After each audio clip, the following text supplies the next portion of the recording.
Sweet home, Santa Barbara, where the skies are so blue. Sweet home, Santa Barbara, what's worked for me can work for you.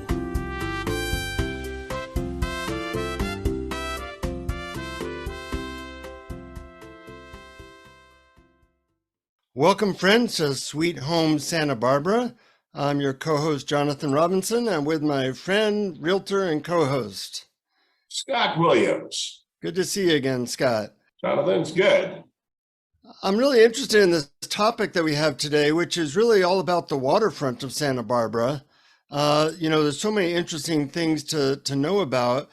The first settlers here were the Spaniards. Were they arriving by boat or overland? Well, mostly the original histories of Santa Barbara all came in from the ocean.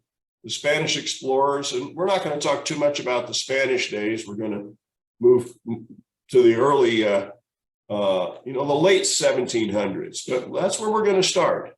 It's an interesting, the place is basically discovered from the water and settled from the water. And then, some of the other histories we talk about, sort of how that, the other ways that you could get to Santa Barbara. Well, let's start with the water. Mm-hmm. So how did it begin? We didn't even have a harbor way back then. Well, yes, it took quite a long time to get a harbor, because back in the time when we had the Royal Presidio, which was the fortress from Spain, and just in passing, when we talked about it in the east side, this is the final fortress that the Spanish built in the New World. And this was back in 1872. So you mean 1782? I think it was earlier. 1782. Thank you. Exactly. The soldiers, they arrived actually back in those days. The very first soldiers came up through California on horses, but they rather quickly knew that they needed to create a seaport here. Mm-hmm. But the front of the town, it's about 3.7 miles, is exposed to the ocean across the front of town.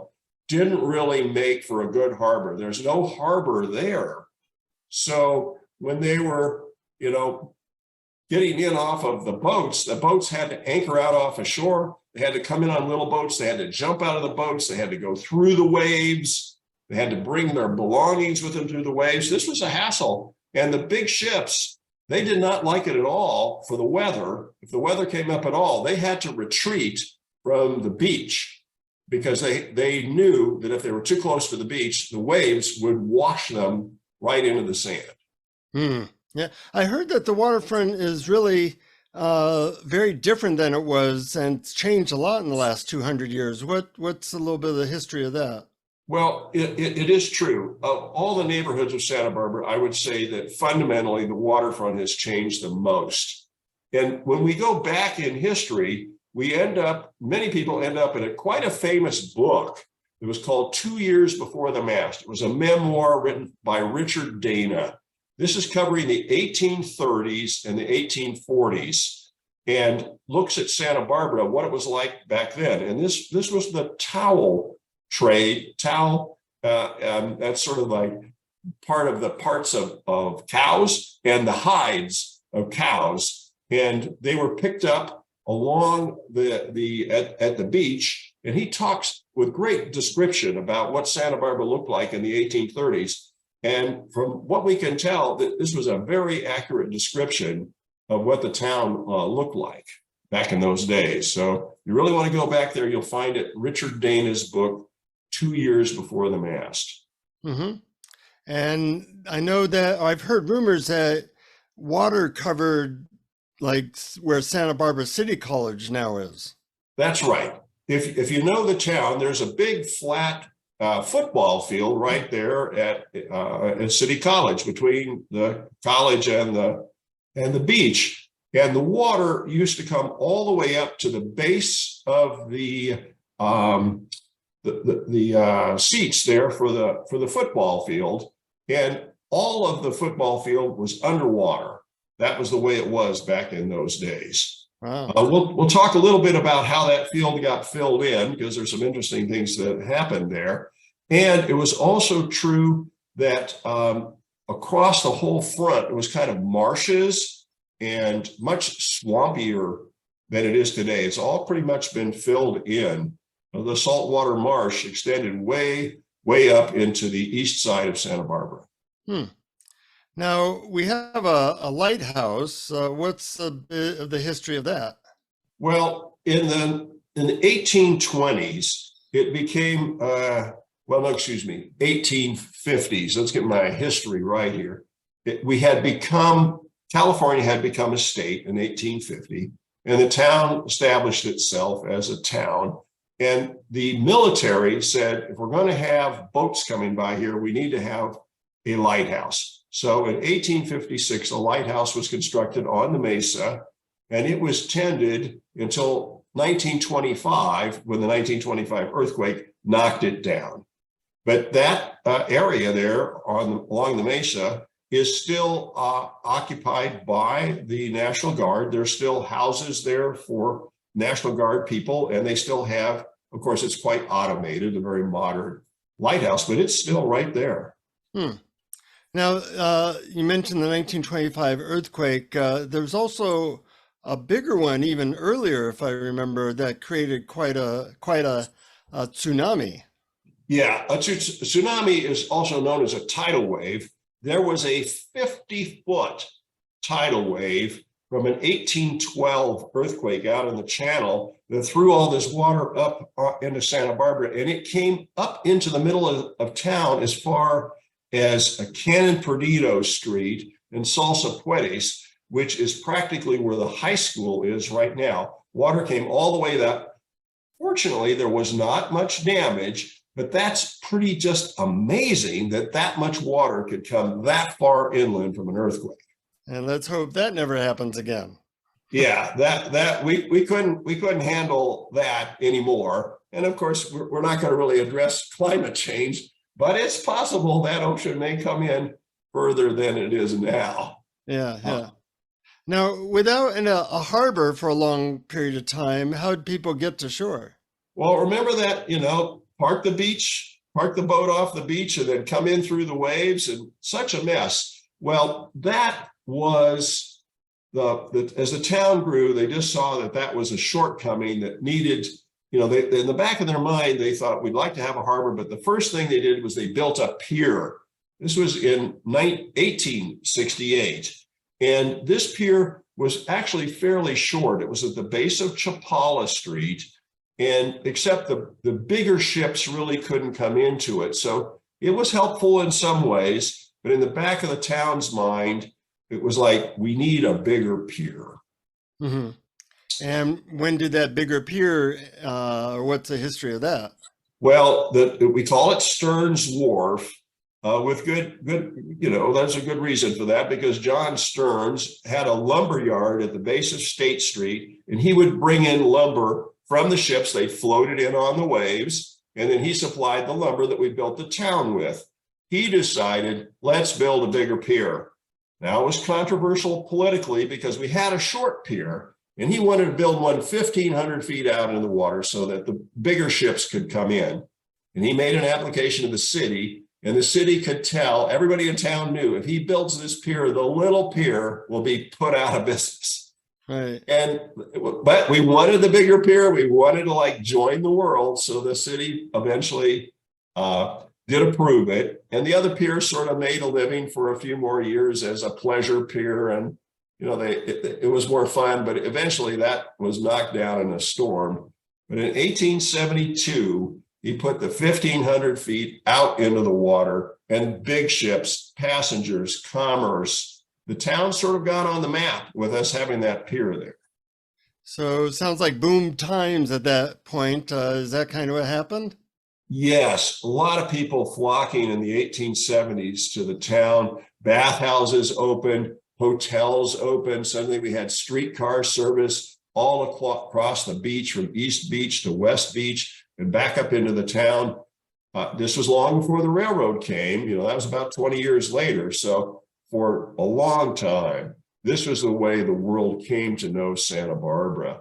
And however, there was a bit of bad luck with that pier. We had a big storm in 1878, only 6 years old, and 900 feet got ripped off the pier. They rebuilt it.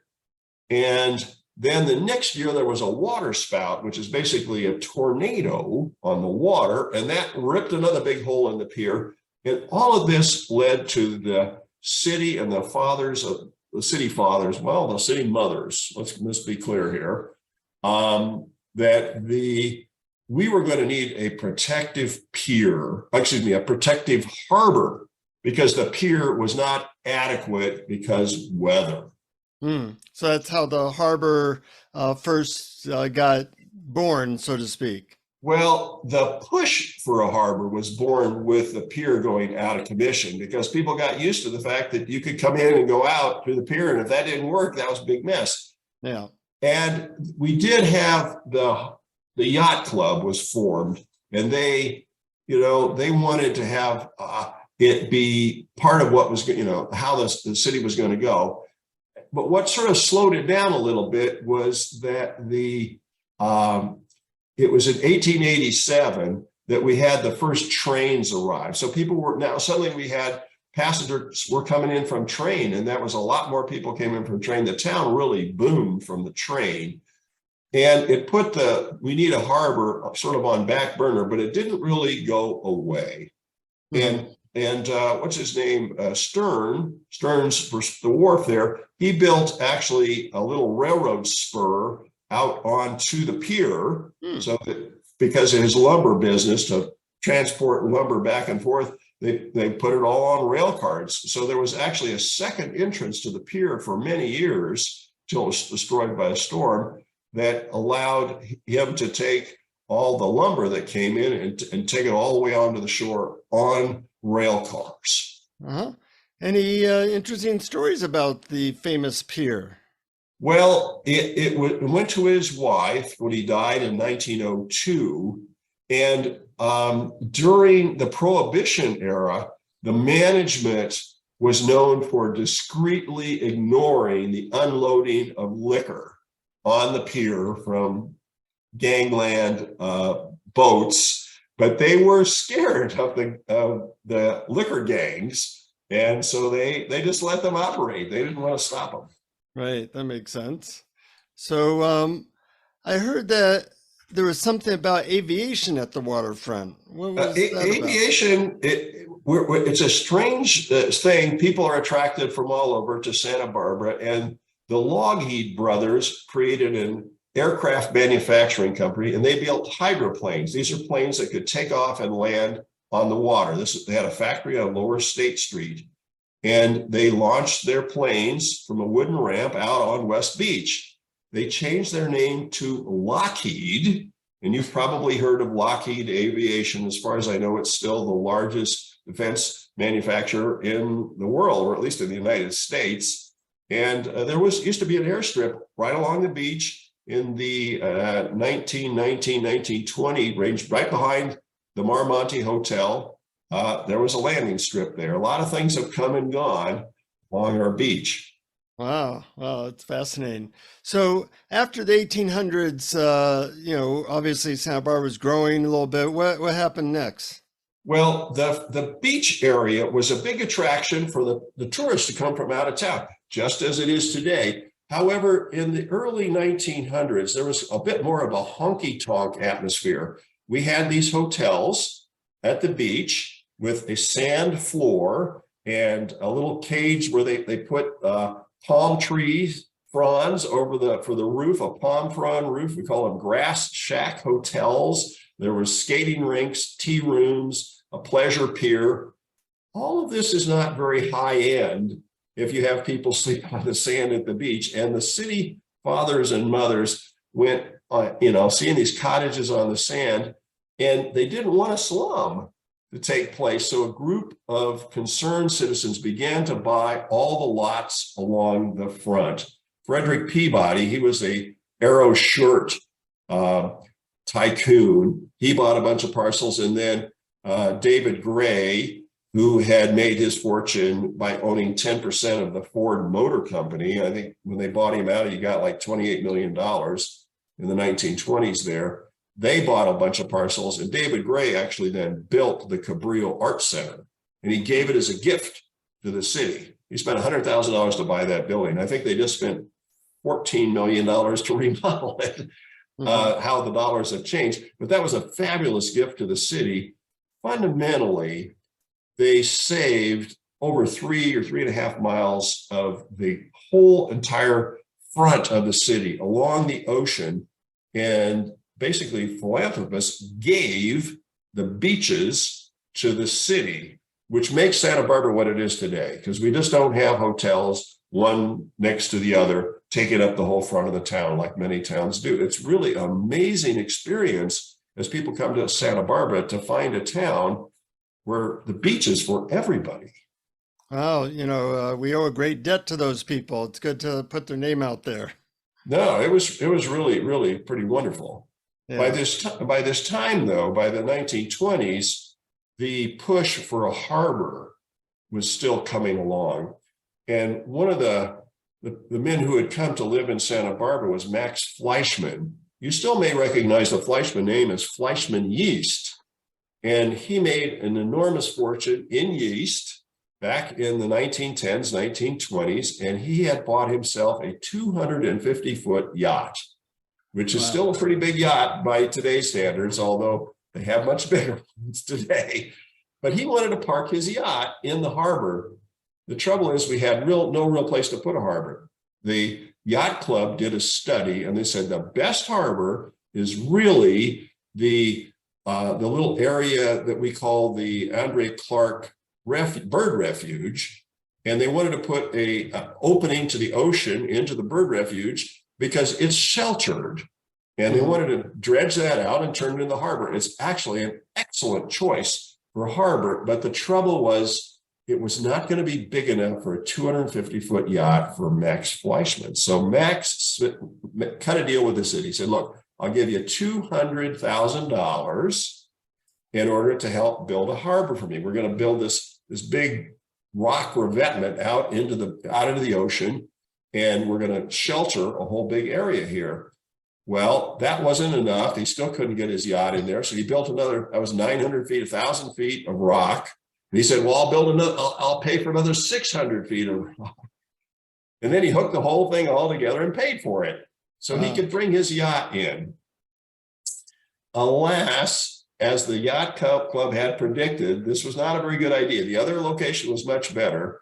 And the harbor began to shoal, that is, fill up with sand. From all the sand likes to travel south towards Carpinteria around here. Well, it all curled back into the harbor. And the harbor, there are photographs in naval textbooks of the worst harbor in the world. And that's our harbor. And it's fallen to the city of Santa Barbara and the federal government. They pay more than $1 million every year to pull the sand out of the harbor, and then they push it down the beach. And so we had little tiny skinny beaches until all this sand filled up the harbor, and we had to pump it out. And so the beaches became really buff. We have these big fat beaches. Yeah. Although we got these enormous complaints from the hotels south of here in Carpinteria because it ripped all the sand off the beach in Carpinteria and put it in our harbor. And they slowly built up all the rock revetments and all the ways to help get the sand to push it, keep going back south. It's a natural way it wants to do, but it's a story of oh my gosh, how things actually sometimes happen with the government. They don't always make wise decisions, and this was one of those. Yeah, and lots of unforeseen consequences. So I hear that there was a lot going on in World War II in Santa Barbara. And I don't know the history, but I know it had something to do with fearing, the Japanese or something like that. That's right. We finally got our harbor built with all of its problems and issues, and we have our big old pier out there. And then World War II came along, and there was a genuine worry amongst Californians, and Santa Barbara in particular, that the Japanese might invade the United States. So the military had shut down the harbor. They had shut down the pier for the course of the war. It was just not used. And after World War II, the pier was put up for sale. It went out of the Stearn's Wharf family, and it was bought by an actor that some people may remember the name, James Cagney.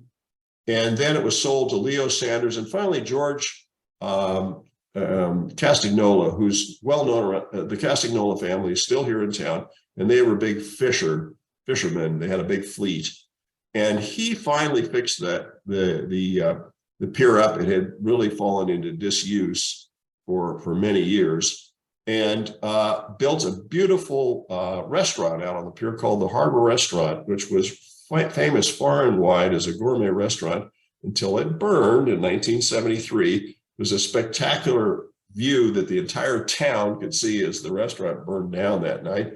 And the city at that point took over the pier and said, from now on, we're going to dictate how things go around here. And then they leased it back out. The Harbor Restaurant was rebuilt. It's there today. It's still a fabulous restaurant.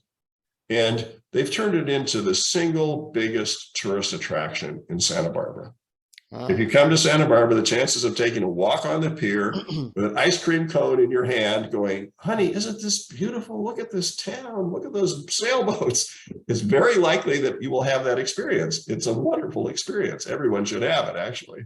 I've done it many times. So what about the recent history and changes?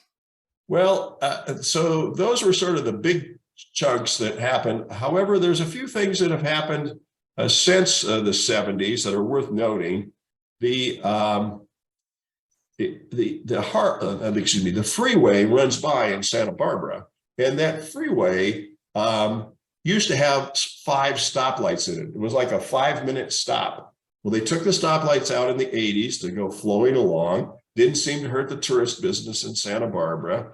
And the city approved what is today the Hilton Hotel, is the DoubleTree back in the day, as a convention center along the beach, set it back from the road, and that allows conventions to come into town. Those are a fairly big thing.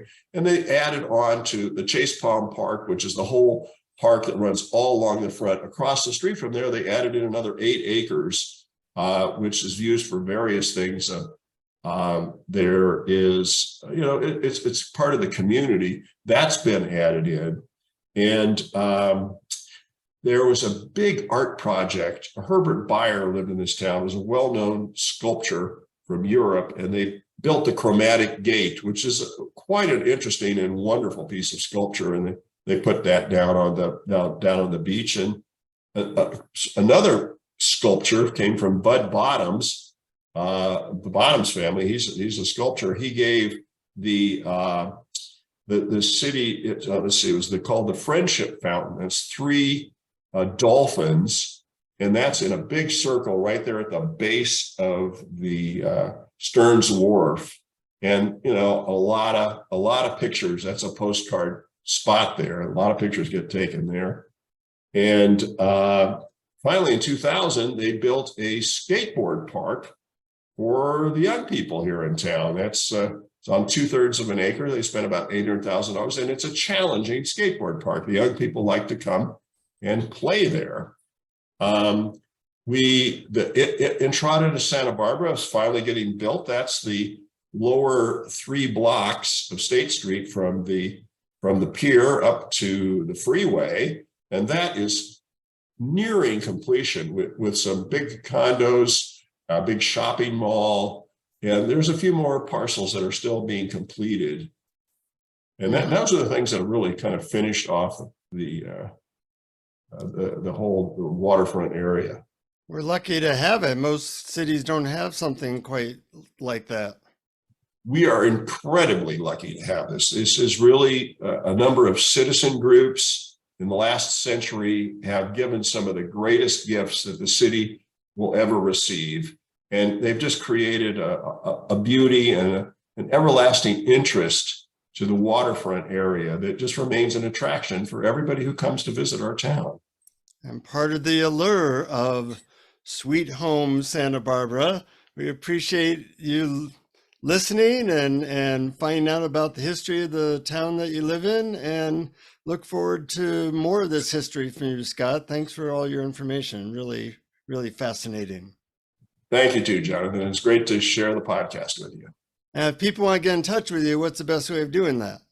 Scott at scottwilliams.com. Okay. Till next time, friends, at Sweet Home Santa Barbara, thanks for listening. Thank you for listening. Please subscribe to our podcast on your favorite app. If you know someone preparing to sell their home, please tell them about the podcast. Visit scottwilliams.com to contact me and download the 2 free e-booklets, Is My House Saleable Now? And How Not to Buy a Money Pit. Thank you for listening.